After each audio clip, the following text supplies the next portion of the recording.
বাংলা একটা প্রচলিত আলোচনা বা শব্দ আছে যে ইজ্জতের ফালুদা। আমার কাছে মনে হয় যে বাংলাদেশের ক্রিকেটের ইজ্জতের ফালুদা হওয়ার উপক্রম হয়েছে।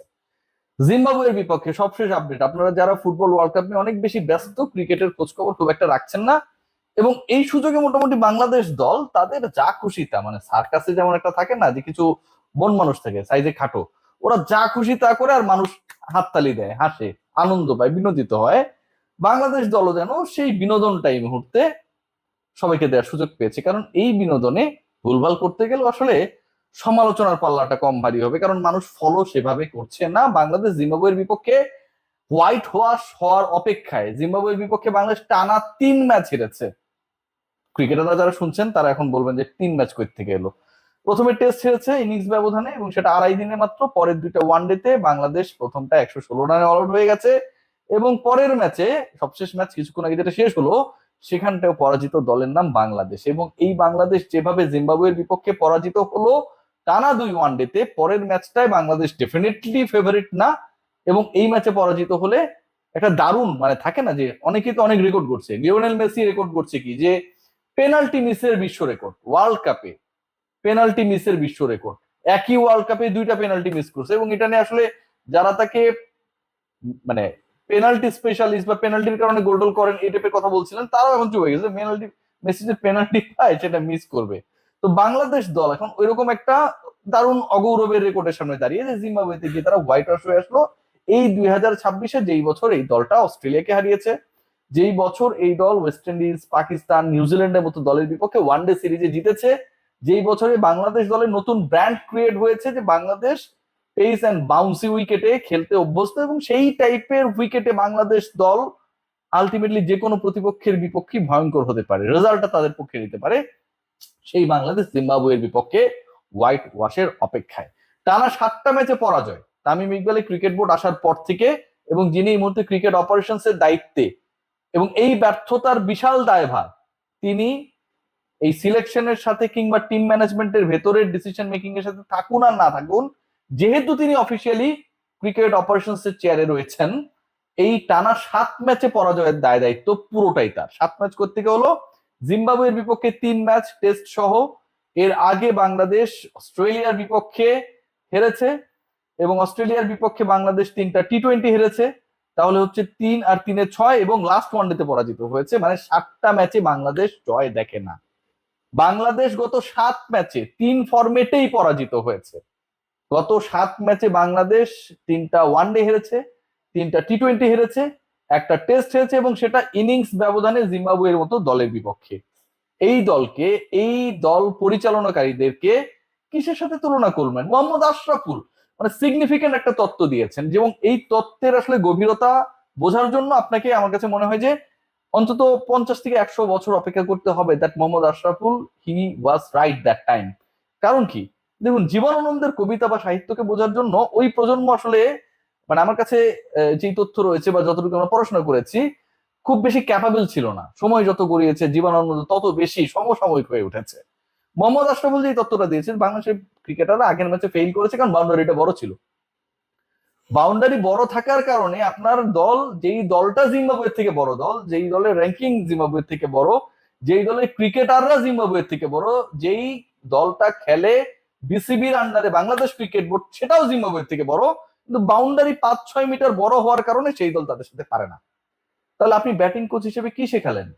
বড় যদি হয় বাউন্ডারি, বাউন্ডারি লাইন কিভাবে ক্রস করতে হবে, কিভাবে বাংলাদেশ মিসিটের কারণে বাউন্ডারি লাইনে আউট হবে না, সেই জ্ঞানটা দেওয়ার দায়িত্ব যার, সেই তিনিই বলছেন যে আসলে বাউন্ডারিটা বড় ছিল। পরীক্ষায় আসলে অঙ্ক এসেছে, থাকে না অনেক ক্ষেত্রে অঙ্কগুলো একটু চেঞ্জ করে দেয় নাম্বার, অথবা অনেক ক্ষেত্রে যখন ম্যাথস পরীক্ষা হয় আমরা দেখি যে অনেক অনুসিদ্ধান্ত থেকে অনেক ডিসিশনস গুলো আসে, রাইট? এখন স্যার বলছে যে আমি তো আসলে চ্যাপ্টারের বাইরে পড়াইনি, এই কারণে আমার স্টুডেন্ট ফেল করেছে।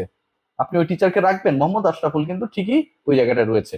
আসল ভাই, আমার কথার জন্য খুবই সরি, আপনি হয়তো শুনছেন অথবা শুনেছেন কারো মাধ্যমে, অথবা ইনবক্সে পেয়েছেন এই আলোচনাটা। আপনি যে তথ্য দিয়েছেন এটা কোনোভাবে একসেপ্টেবল না, অন্তত আপনার মতো একজন লেজেন্ডের কাছ থেকে একসেপ্টেবল না। আপনার এই ক্রিকেটাররা 5 মিটার 6 মিটার বড় বাউন্ডারির জন্য পারবে না। আবার এই আপনারাই সবশেষ চট্টগ্রামে যখন প্রথম ম্যাচটা খেলতে গেলেন টি-20-তে, আপনারা আবার বড় বাউন্ডারিতে খেলেছেন, সম্ভবত 76 মিটার সেটা ছিল। পরের ম্যাচে আবার সেটা কমিয়ে আনা হয়। সো আপনার আসলে কোনটাতে ক্যাপেবল? ইউ গাইস আর, আমার কাছে মনে হয় কনফিউজড। আজকের ম্যাচে যদি দেখেন যে এই ম্যাচটায় বাংলাদেশ যখন হারলো 13-14 রানের ব্যবধানে, 12 বলে 14 রান মনে দরকার ছিল লাস্টে, মেহেদী হাসান মিরাজ যেই শটটা খেললেন, পাওয়ার প্লে চলছে, 5 জন ফিল্ডার ভেতরে, you have enough space to place your ball. Very first বলে আপনি যে মিজিটটা করলেন শর্ট পিচ বলে, আপনি আউট হয়ে গেলেন। বাংলাদেশ অন্তত লাস্ট ওভার পর্যন্ত ফাইট করার অবস্থায় ছিল, জাস্ট দুটো ছক্কা লাগতো তাহলে বাংলাদেশের এই ম্যাচটা তাই হয়ে যায়। আপনার হাতে 12 বল 14 রান লাগবে, সেই মুহূর্তে আপনি যেই শটটা খেললেন ভেরি ফার্স্ট বলে, এবং সেটা আপনি মিসজাজমেন্ট করলেন, এটা তো ক্ষমার অযোগ্য। তাওহিদ হৃদয় 90 বল খেলে 60 রান করলেন, 90 বল খেলে 60 রান, রিয়েলি ম্যান? এটাও সম্ভব? এই ম্যাচে তো আমরা অন্য ব্যাটারদেরও দেখেছি, আমরা তানজিদ হাসান তামিমকে দেখেছি আর্লিয়ার স্টেজে, এবং তিনি করেছেন হচ্ছে 70 বলে 57, 81 স্ট্রাইক রেটে। আজকে যেভাবে তাওহিদ হৃদয় খেলেছেন মনে হচ্ছে যে he was like playing test cricket. 66 strike রেটে তিনি ব্যাট করলেন। নুরুল হাসান সোহান চেষ্টা করেছেন বেচারা, আগের ম্যাচও ট্রাই করেছিলেন, but he became the part of the failure side, এবং আজকেও সেটা হয়েছে। মোসাদ্দেক সৈকত ওয়ান্স এগেইন ফেইলিওর। মেহেদী হাসান মিরাজের 25 রানের যে ইনিংসটা 33 বলে, আপনি এটাকে মানে till the last man he tried, যদিও খুবই বাজে একটা শট খেলেছেন মিরাজ, এটাকে কোনোভাবে একসেপ্টেবল করা যাবে না, খুবই বাজে শট খেলেছেন, বাট তার সাথে যে একটা পার্টনারশিপ গ্রো করা দরকার ছিল সেই জায়গাও কিন্তু কোনো হেল্প মেহেদী হাসান মিরাজ পান নাই, তানজিদ হাসান তাইমের কাছ থেকে পান নাই, দুঃখিত, মোসাদ্দেক হোসেন সৈকতের কাছ থেকে পান নাই, যিনি 9 বলে 7 রান করে আউট হয়ে গেলেন, অথচ তিনি মানে অবিস্মরণীয় ক্রিকেট খেলছিলেন এই মাত্র 2-3 সপ্তাহ আগে অস্ট্রেলিয়ার বিপক্ষে। রিশাদ হোসেন, তাকে ওয়ানডেতে কেন পিক করা হয়, আমার কাছে যারা রয়েছে আমি সবার কাছে এই প্রশ্নটা সবসময় রাখি। না ব্যাটিং না বোলিং কোনো দিক থেকে তিনি কন্ট্রোলড না। 60 বল কন্ট্রোল করে বল করবেন সেরকম বোলার রিশাদ এখনো হয়ে ওঠে নাই, এবং রিশাদ হোসেনকে আজকেও খেলানো হলো। বাংলাদেশ দলে তো বোলিং সেটআপটাই ঠিক নেই। তাসকিন আহমেদ আজকে রেস্ট দরকার ছিল, তাকে আপনারা খেলিয়ে দিয়েছেন।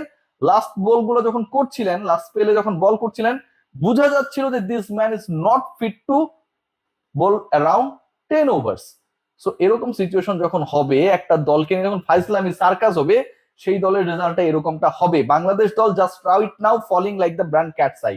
আমি জাস্ট আপনাদের একটা কথা বলি, এই যে লিটন কুমার দাসকে যে নাটকটা হলো, এরকম নাটক আপনার পৃথিবীর কোথাও পাবেন না। প্রথমে কি তিনি হচ্ছে চোট পেলেন, হ্যাঁ, ক্র্যাম্প করছিল, এবং ওই ম্যাচটা ছিল অস্ট্রেলিয়ার এগেনস্টে। পরবর্তীতে তিনি রিটায়ার্ড আউট হয়ে গেলেন, আবার তাকে ব্যাটিং এ নামানো হলো। পয়েন্ট নাম্বার 1, ব্যাটিং এ নামানো হলো। এরপরে টি-20 সিরিজে তিনি প্রথম দিকে খেলতে পারবেন না মনে করা হলো, বলা হলো, রেস্ট দেওয়া হলো। তারপরে আবার চট্টগ্রাম থেকে ফ্লাই করে পাঠানো হলো। লিটন কুমার দাস চট্টগ্রামে গেলেন, সেখানে তিনি খেলতে পারলেন না, গিয়ে আবার ফেরত আসলেন। এ পর্যন্ত ঠিক আছে।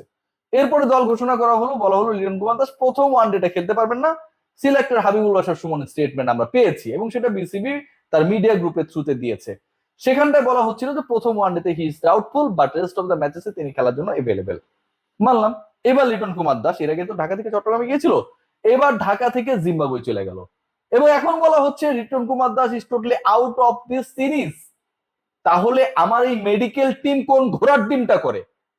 এই মেডিকেল টিম জাজ করতে পারে না লিটনের ইনজুরির গভীরতা কতটুকু, এই মেডিকেল টিম জাজ করতে পারে না লিটন কুমার দাস চট্টগ্রামে প্লেয়েবল অবস্থায় আছে কিনা, এই মেডিকেল টিম জাজ করতে পারে না লিটন কুমার দাস জিম্বাবুয়েতে গিয়ে সেখানে আদৌ খেলতে পারবেন কিনা, এই মেডিকেল টিম এটুকু জাজ করতে পারে না এন্ড রেফার করতে পারে না that let's not send Liton to Zimbabwe. সেই অবস্থায় নাই, এখন জিম্বাবুয়ে থেকে লিটনকে ফেরানো হচ্ছে চেহারা দেখানোর জন্য পাঠিয়ে। এই যে অবস্থা বাংলাদেশ দলের, এটাকে কোনোভাবে একসেপ্টেবল করা যায় না। Very very sad performance by the team management, and definitely Bangladesh cricket board is totally responsible for this. সবাই ভালো থাকবেন।